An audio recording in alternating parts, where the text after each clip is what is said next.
Halo Shalom, puji Tuhan. Kita sudah berdoa tadi. Saya sangat percaya bahwa saudara-saudara yang tentunya melihat sekarang ini, ada sesuatu yang menurut saya menarik yang akan kita sama-sama diberkati Tuhan. Nah, tema yang kita ambil di momen kesempatan ini tentang worship, penyembahan. Kita beri perbandingan yang selama ini kan kalau misalnya orang belajar masalah worship, maka ada dua kelompok besar minimal ada di gereja. Kelompok generasi muda sama kelompok generasi yang agak lama. Jadi saya bagi dua kelompok saja. Jadi generasi muda ini lagu-lagu mereka, musik yang mereka sukai, irama, cara bernyanyi sangat berbeda dengan kelompok yang sudah tua. Kelompok yang sudah tua juga tidak bisa mengikuti kelompok anak-anak muda atau orang-orang yang masih berjiwa muda. Mereka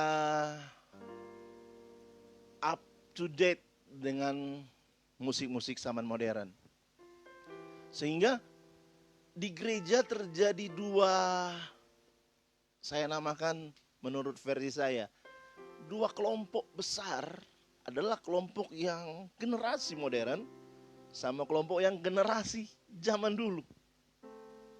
Sehingga ada pelajaran bagi worshiper atau worship leader di mana mereka bilang begini, supaya dua kebutuhan ini dapat, maka ada yang memilih lagu-lagu baru 50%, lagu-lagu agak lama juga 50%.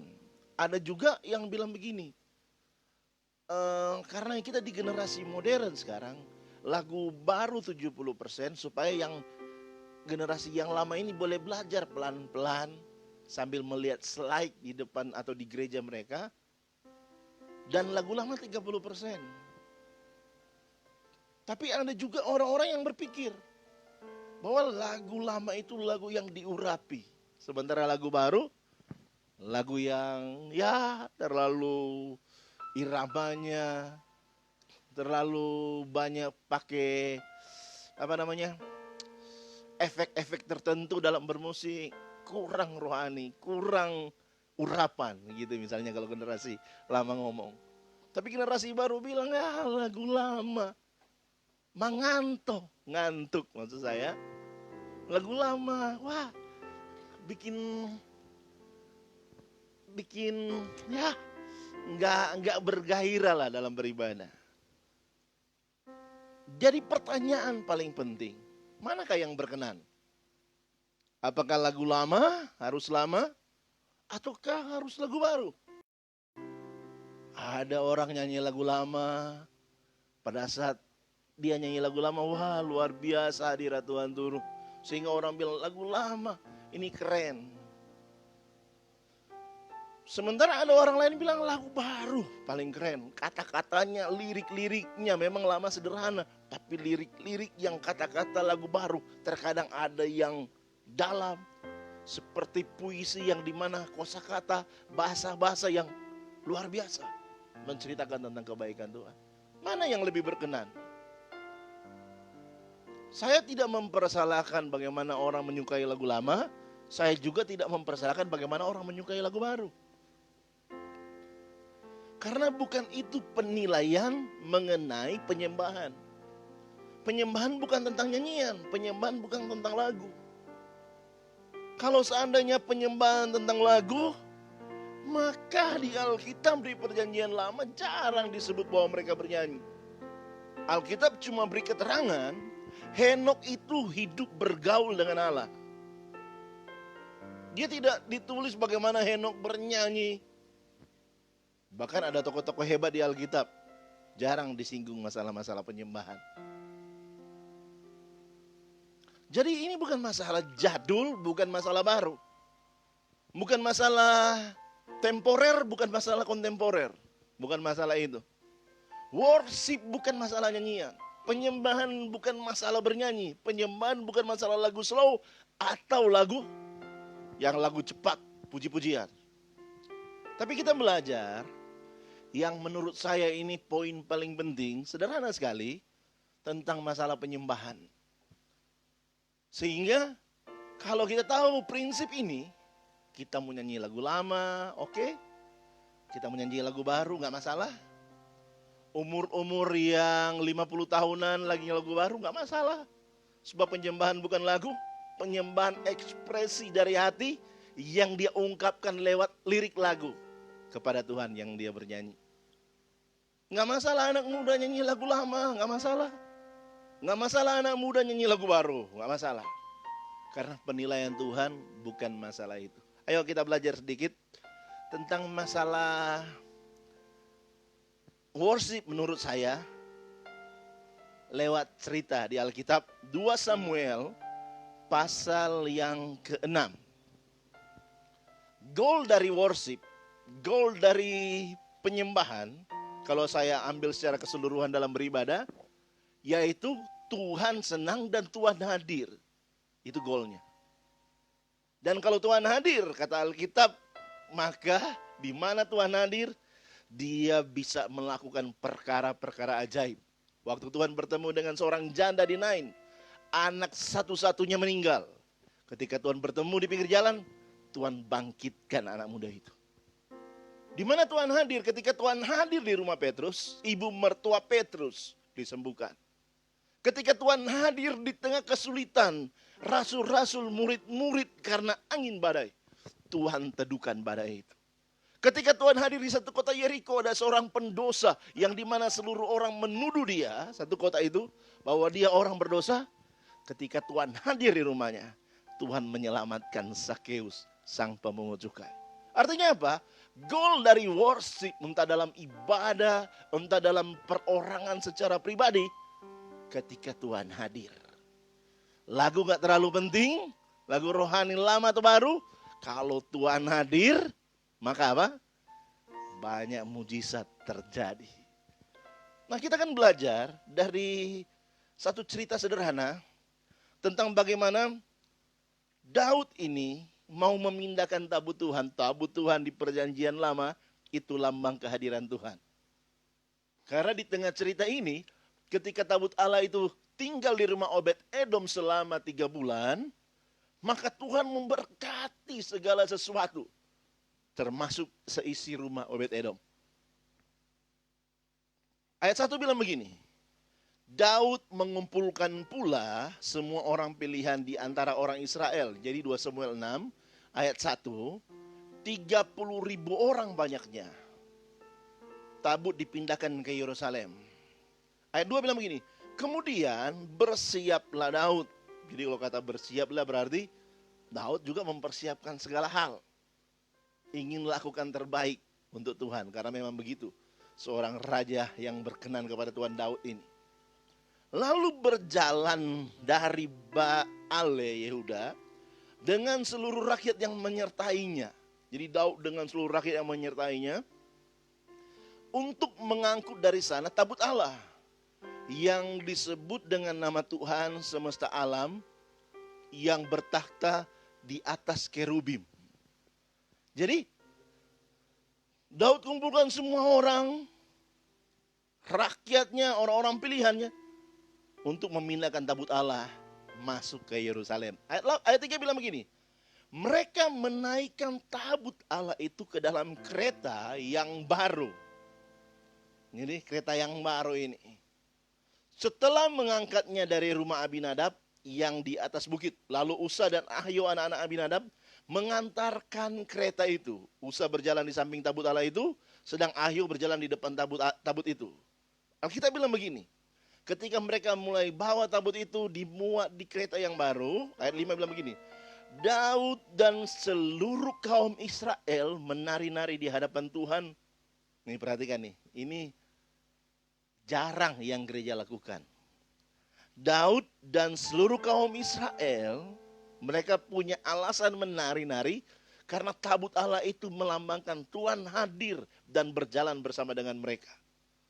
menari-nari di hadapan Tuhan dengan sekuat tenaga. Anda bisa bayangkan dengan sekuat tenaga? Kalau dia melompat, dia gunakan kakinya untuk melompat. Kalau dia mengangkat tangan, dia gunakan tangannya untuk mengangkat. Kalau dia gunakan seluruh ekspresi tubuhnya mewakili hatinya, dia akan gunakan paling terbaik. Seperti orang kalau misalnya tim kesayangannya sepak bola. Pertandingannya di luar negeri sana, karena ini Piala Dunia, orang-orang ketika tim kesayangannya membobol gawang lawan, wah, orang-orang bersoraknya.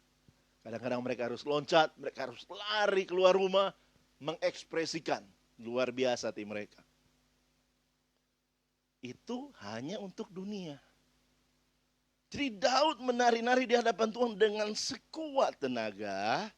Perhatikan, Tuhan suka bukan cuma kita menari di hadapan Tuhan dengan sekuat tenaga, Tuhan suka juga diiringi nyanyian, kecapi, gambus, rebana, kelentung, dan ceracap. Kalau seandainya ini zaman modern, ini musik-musik yang digunakan di gereja sekarang.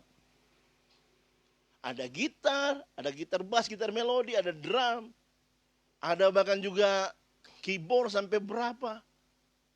Digunakan semua, bahkan ada yang gereja menggunakan orkestra untuk menghasilkan suara yang baik. Diiringi dengan nyanyian, sehingga orang-orang bisa worship di hadapan Tuhan. Daud coba untuk lakukan sesuatu. Luar biasa ini. Tapi ketika kita baca terus, Alkitab bilang begini, ketika mereka sampai ke tempat pengirikan Nakon, ayat 6, maka Usa mengulurkan tangannya kepada tabut Allah itu, lalu memegangnya, karena lembu-lembu itu tergelincir. Ayat 7 bilang begini, perayaan, nyanyian yang hebat, diiringi dengan tari-tarian, sekuat tenaga, dengan musik. Tapi pada akhirnya apa? Tuhan murka. Maka bangkitlah murka Tuhan di hadapan Usa. Lalu Allah membunuh dia di sana karena keteledorannya itu. Ia mati di sana dekat tabut Allah itu. Ayat 8 bilang begini, Daud menjadi marah karena Tuhan telah menyamar Usa demikian hebatnya. Maka tempat itu disebut orang Peres Usa sampai sekarang. Ayat 9 garis bawahi, pada waktu itu Daud menjadi takut kepada Tuhan. Lalu katanya, bagaimana tabut Tuhan itu dapat sampai kepadaku atau sampai ke Yerusalem? Jadi coba lihat, mereka menampilkan sebuah perayaan worship menurut saya, tapi justru Tuhan murka di situ. Mereka coba tampilkan paling terbaik. Daud ini orang yang luar biasa. Pasti Daud akan pilih orang-orang yang mengiring dengan nyanyian, mengiring dengan musik. Orang-orang pilihan. Tapi justru apa? Tuhan murka. Berarti ada yang Tuhan tidak setuju dengan apa yang Daud lakukan. Apa itu?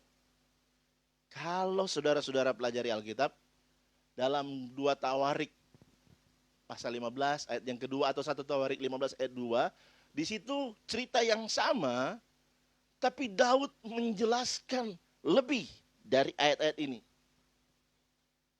Akibat dari itu, Daud ingat bagaimana sebenarnya tabut Allah itu tidak boleh dinaikin di kereta.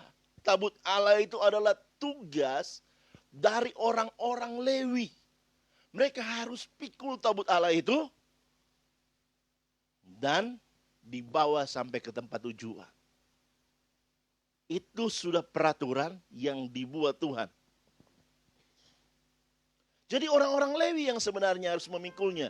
Tapi Daud coba taruh di sebuah kereta baru. Ditarik dengan lembu yang Daud pikir ini nggak masalah. Tapi justru Tuhan murka. Dengan kata lain begini.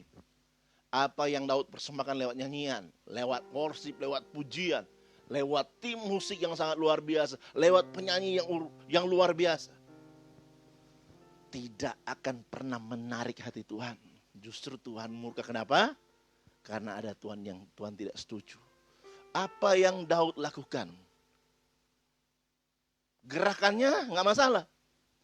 Tapi ada yang dia bawa di dalam worship itu tidak sesuai dengan kebenaran firman. Harusnya orang Lewi yang memikul tabut itu. Jadi semua yang Daud lakukan itu justru sia-sia, nggak ada guna. Semua yang mereka tampilkan justru Tuhan nggak suka. Karena ada sesuatu yang tidak taat di situ. Daud coba menggunakan sebuah cara untuk menampilkan sebuah penyembahan kepada Tuhan. Tapi ternyata apa? Yang Daud lakukan justru tidak sesuai dengan firman. Yaitu apa? Dia coba bawa tabut Allah itu lewat kereta baru. Bukan dipikul oleh orang-orang Lewi. Tapi coba perhatikan selanjutnya. Ketika akhirnya orang bilang begini kepada Daud. Jadi kereta ini, tabut Allah ini dititipkan di rumah Obed-Edom. Dan orang cerita selama 3 bulan bagaimana Tuhan memberkati luar biasa Obed-Edom ini. Sehingga Daud punya keinginan untuk ambil tabut Allah itu dan bawa kembali. Apa yang Daud pelajari dari situ? Dari pengalamannya. Tuhan tidak pernah tertarik dengan tarian. Kalau ada sesuatu yang bertentangan dengan firman di dalamnya. Tuhan tidak pernah tertarik dengan musik yang bagus. Kalau ada sesuatu yang bertentangan dengan firman di dalamnya, Tuhan tidak hadir. Tuhan tidak tertarik dengan semua selebrasi yang orang lakukan untuk menunjukkan bahwa mereka beribadah, worship kepada Tuhan. Kenapa? Kalau ada sesuatu yang bertentangan dengan firman dalamnya, Tuhan gak pernah tertarik. Tapi ketika Daud benahi area itu, Daud menggunakan orang-orang Lewi untuk memikul tabut Allah itu, Alkitab beritahukan, Daud menari dengan hal yang sama. Daud juga mempersembahkan setiap 6 langkah korban.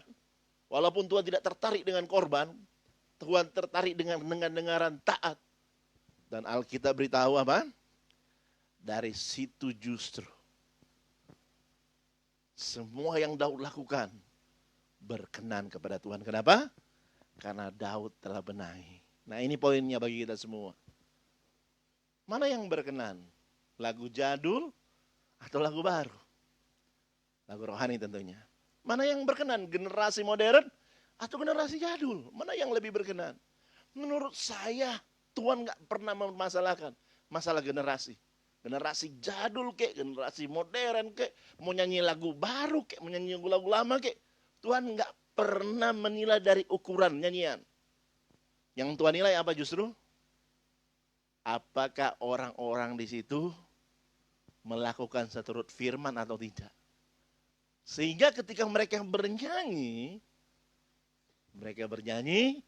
dan Tuhan senang dengan apa yang mereka persembahkan. Ketika mereka melayani, bermain musik, berkhotbah, Tuhan senang. Kenapa? Karena yang mereka lakukan sesuai dengan firman Tuhan. Berarti worship sebenarnya yang Tuhan lebih tertarik bukan nyanyian. Tapi orang-orang tersebut, barang siapa mengasihi aku, ia menuruti firmanku. Tinggallah dalam aku dan firmanku tinggal dalam kamu. Alkitab beritahu minta apa saja. Tuhan tertarik dengan orang-orang yang apa? Yang coba menerapkan firman. Baik dalam kelompok orang banyak atau secara pribadi. Karena ketika kelompok orang banyak menerapkan firman dalam setiap area hidup mereka. Atau secara pribadi menempatkan firman.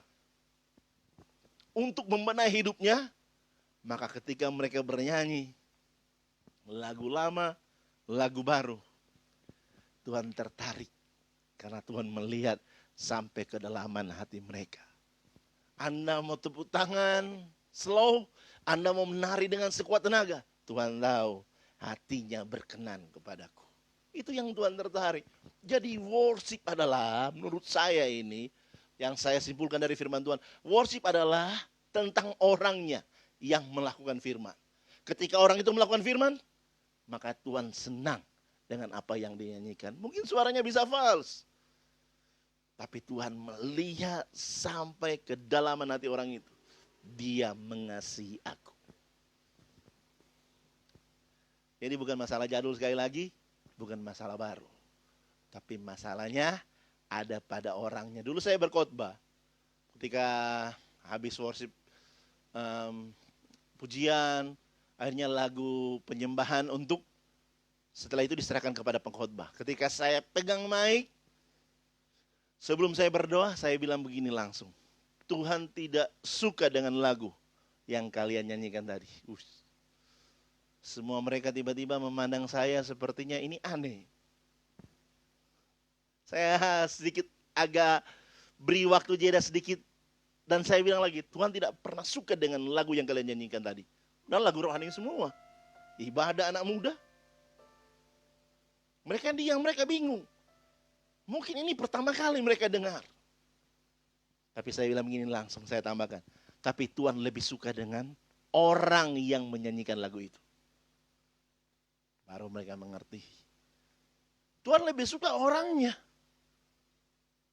Makanya ketika ada orang yang berkenan, dia mungkin gak bisa nyanyi dengan baik. Tapi mungkin dia cuma bilang, terima kasih Tuhan. Haleluya. Semua yang dilakukan tadi menari dengan sekuat tenaga itu bisa ditiru. Orang-orang bisa gunakan itu. Contoh dan diterapkan di gereja itu bisa ditiru. Orang-orang bisa jadi terpesona, wah luar biasa pujian penyembahan mereka. Tapi saya mau beritahu kepadamu, Tuhan lebih tahu apa yang mereka tampilkan dalam setiap ibadah, dalam setiap worship yang mereka naikkan. Apakah orang itu menerapkan firman atau tidak? Semua bisa ditiru, tapi yang tidak bisa ditiru adalah apa? Hatimu yang menyembah Tuhan. Engkau tepuk tangan sekuat tenaga tapi nyanyimu mungkin pelan karena kamu malu. Di antara orang banyak suara kamu kalau nyanyi keras pasti kedengaran kuat dan fals. Kau nyanyi pelan tapi Tuhan tahu hatimu sedang menerapkan firman. Itu yang Tuhan paling suka. Saya tutup dengan satu cerita. Ada seorang aktor. Aktor ini bikin lebih luar biasa selain dia bisa membius penonton di satu auditorium besar. Setiap kali dia dia buat sebuah acara, orang-orang sampai bertepuk tangan. Kenapa? Karena di akhir dari penampilannya dia suka baca Mazmur 23. Dia baca Mazmur 23. Karena sering dia lakukan, dia sudah gak baca lagi karena dia hafal. Apalagi dia seorang aktor. Bagaimana dia menggunakan nadanya, temponya, kata-katanya. Sehingga menjadi satu kata-kata yang wah, orang-orang pun terkesima. Wah, luar biasa ini. Ini sesuatu yang sangat dahsyat. Orang-orang kagum karena selain dia aktor, ketika dia baca Mazmur 23, Tuhan adalah gembalaku. Dia coba terapkan hal-hal yang membuat orang kagum. Sehingga ketika dia akhir membaca Mazmur 23, orang-orang berdiri menyambut dengan tepuk tangan yang sangat meriah. Menjadi kebanggaannya bahwa apa yang dia tampilkan berhasil sampai di titik akhir. Pindah dari satu tempat ke tempat yang lain, dia lakukan yang sama. Orang-orang meresponi hal yang sama. Tapi ada satu momen ketika dia mau lakukan setelah sudah selesai, dia mau baca Mazmur 23, tiba-tiba ada satu orang penonton di antara kerumunan orang bilang begini, Pak, bagaimana kalau saya yang membacakannya? Oh silakan, diizinkan orang itu maju ke depan. Orang itu bukan seorang aktor. Orang itu hanya orang biasa di antara kerumunan penonton. Dia tidak menghafal Mazmur 23 seperti aktor ini. Dia tidak punya bahasa atau teknik berbicara yang baik. Dia hanya bahasa mungkin dari seperti kebanyakan kita baca Mazmur 23. Tuhan adalah gembalaku, takkan kekurangan aku. Hanya baca biasa. Tapi ketika dia mengakhiri Mazmur 23 itu, orang-orang tidak bertepuk tangan. Orang-orang tidak sambut berdiri dengan tepuk tangan. Karena memang kata-katanya tidak seperti aktor ini. Tapi justru orang-orang menangis. Ini yang membuat bingung bagi aktor ini. Wah, Saya bertahun-tahun menggunakan teknik hanya membuat orang bisa bertepuk tangan. Tapi kenapa engkau hanya baca biasa, tapi justru orang menangis, terkesima. Dia bilang begini kepada aktor itu, Pak, kamu mengenal sampai engkau hafal. Kamu mengenal Mazmur ini. Tapi aku mengenal gembalanya. Artinya apa? Yang ditulis di Mazmur itu, Tuhan adalah gembalaku. Orang itu benar-benar menjadikan Tuhan sebagai gembala yang menuntun hidupnya. Itu yang membedakan antara worship yang sekedar tampilan luar dan worship yang ditampilkan karena orang itu menerapkan firman dalam hatinya. Menjadikan Tuhan segala-galanya, menghormati Tuhan dalam semua situasi, menjadikan Tuhan dipermuliakan dalam setiap pujian, bahkan menjadikan Tuhan yang dipermuliakan, bahkan menjadikan Tuhan yang disembah melalui hidupnya. Orang bisa mengenal nama Tuhan. Jadi worship bukan masalah lagu, worship masalah hidup Anda dan saya yang menerapkan firman. Ketika kita nyanyi pun lagu King Kong badannya besar, kadang-kadang ketika engkau nyanyikan itu engkau ingat tentang Tuhan. Haleluya, Tuhan tertarik dengan, bukan karena lirik, tapi Tuhan tertarik dengan hati orang itu. Karena setiap hari dia berjuang menerapkan firman. Ada orang membenci, dia mengasihi. Ada orang memfitnah, dia tidak membalas. Ada orang cerita di belakang-belakangnya, dia tidak pernah membantah mereka. Menerapkan firman.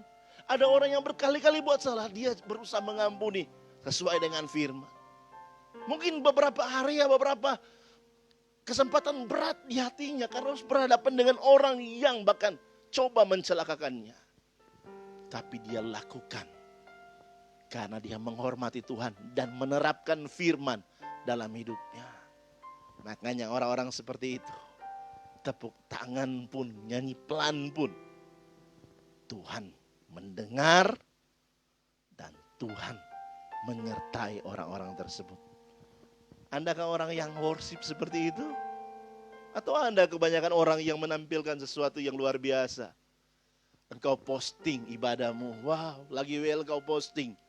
Bahkan engkau buat gaya sedemikian mungkin supaya menjadi foto yang orang akan melihat, wah luar biasa.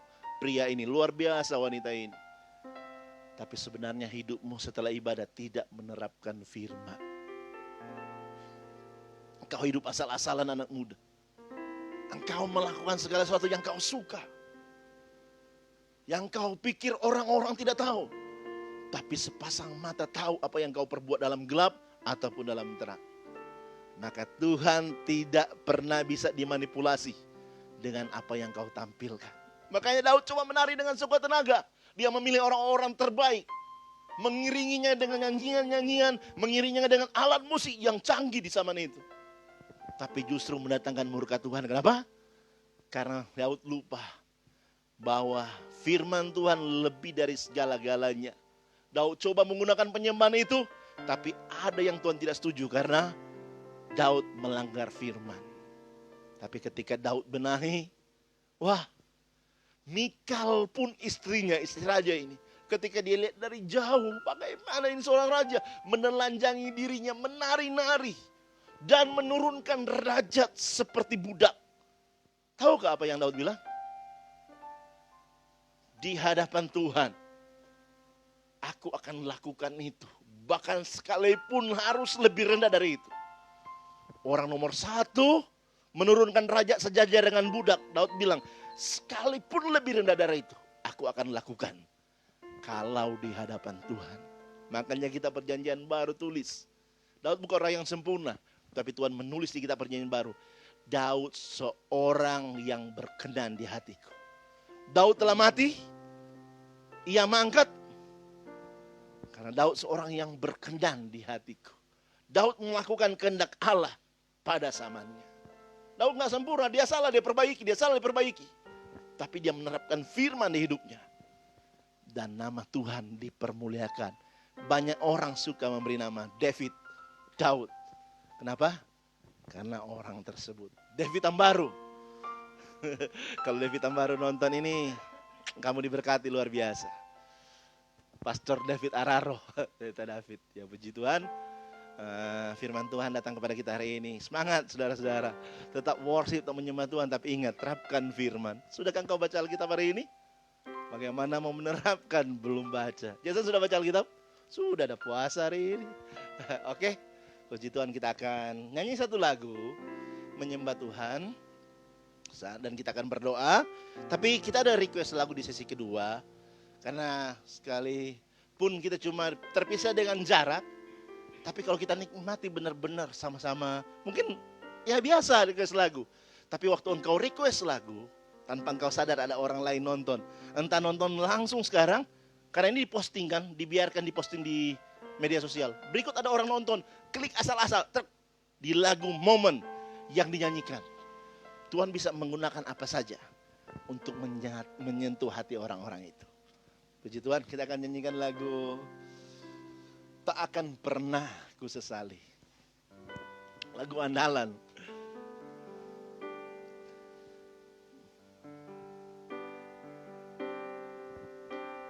Tak akan pernah ku sesali mengiring Yesus. Amin. Ayo yang tahu di rumah nyanyikan. Lewati lembah air. Haleluya. Ku saksikan dinyatakan berapapun harga kita terapkan firman, amin. Harus ku bayar melayani mengasihimu, mengiringmu seumur hidupku. Janjimu kan tetap ku pegang teguh sampai ku dapat mahkota kehidupan. Nah, itu saya dibantu oleh Jason nyanyi. Oke, kita berdoa. Bapa di surga, terima kasih buat firman-Mu. Kami belajar sederhana sekali bahwa penyembahan itu bukan masalah bernyanyi, bukan masalah ekspresi tubuh yang diwakilkan dari hati. Tapi penyembahan dasarnya adalah kalau kami seorang yang menerapkan firman di hidup kami, menghormati Engkau, menjadikan Engkau Tuhan segala dalam hidup kami, maka kami sangat percaya dan yakin waktu kami bernyanyi, Tuhan disenangkan, Tuhan dipermuliakan. Terima kasih buat firman-Mu Tuhan. Setiap teman-teman yang nonton atau yang mengikuti ibadah bersama-sama dengan kami dari awal, atau ada yang pas firman Tuhan, tidak kehilangan berkat. Karena kami percaya Tuhan, apa yang mereka lakukan, sekalipun mungkin ada kuota yang berkurang, tapi kami tidak memperhitungkan itu, karena kami mau menikmati hadirat-Mu. Diberkati semuanya. Kami masuk di sesi kedua untuk request lagu rohani. Kami sama-sama menikmati dan memuji Tuhan. Dalam nama Tuhan Yesus. Haleluya. Amin. Puji Tuhan. Jadi saya infokan, setelah ini saya serahkan kepada Sam. Cuma saya info dulu. Minta maaf karena kami live-nya dipercepat jam 7 sebenarnya. Karena tadi ada kendala sedikit sampai setengah 8 lewat sedikit lah kita mulai. Sebenarnya biasanya jam 9. Tapi karena ada yang kami mau lakukan setelah ini, jadi kami percepat. Oke, puji Tuhan. Tuhan Yesus memberkati. Brother Sam, ayo lanjutkan.